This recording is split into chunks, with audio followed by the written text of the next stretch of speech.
नमस्कार, मी ज्ञानेश्वर बोरसे. आज मी आलेलो आहे फुलंब्री पोलीस स्टेशन येथे येण्याचं कारण असं आहे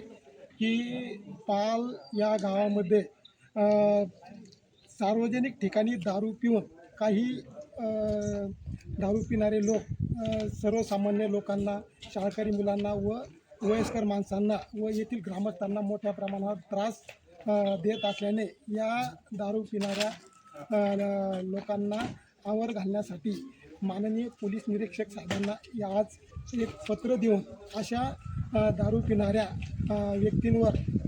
पायबंद करावं, त्यांच्यावर कारवाई करावी आणि येथील ग्रामस्थांना सुख शांतीने जगण्याचा त्यांचा जो अधिकार आहे, मूलभूत अधिकार, तो त्यांना बहाल करावा अशी विनंती मी या निवेदनाद्वारे माननीय पोलीस निरीक्षक साहेबांना केलेली आहे. या पत्रामध्ये पाल येथे सार्वजनिक ठिकाणी दारू पिऊन स्वतः नियंत्रण ठेवणाऱ्या समाजाचे उत्खनन वतन करणाऱ्या मद्यपी व्यक्तीमुळे पाल गावात रोजच्या रोज शांततेचा भंग होत असून ज्यामुळे गावातील महिलांना, शाळकरी मुलांना व ज्येष्ठ नागरिकांना मोठा त्रास सहन करावा लागत आहे. तरी सार्वजनिक ठिकाणी रोजच्या रोज गोंधळ घालत शांततेचा भंग करणाऱ्या व्यक्तीवर कायदेशीर कारवाई करण्याची मागणी या तक्रार निवेदनाद्वारे मी माननीय पोलीस निरीक्षक साहेबांना केलेली आहे. तरी आज मी निवेदन देत असताना संबंधित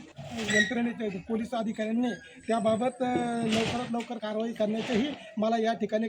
सांगितले असून पाल गावात जे असुरक्षित वातावरण तयार झालेलं आहे मद्यपी लोकांकडून, ते सुरक्षित करण्याची विनंती मी जी ह्या निवेदनाद्वारे जी केलेली आहे ती लवकरात लवकर हे पोलीस अधिकारी कर्मचारी करतील अशी अपेक्षा व्यक्त करतो. धन्यवाद.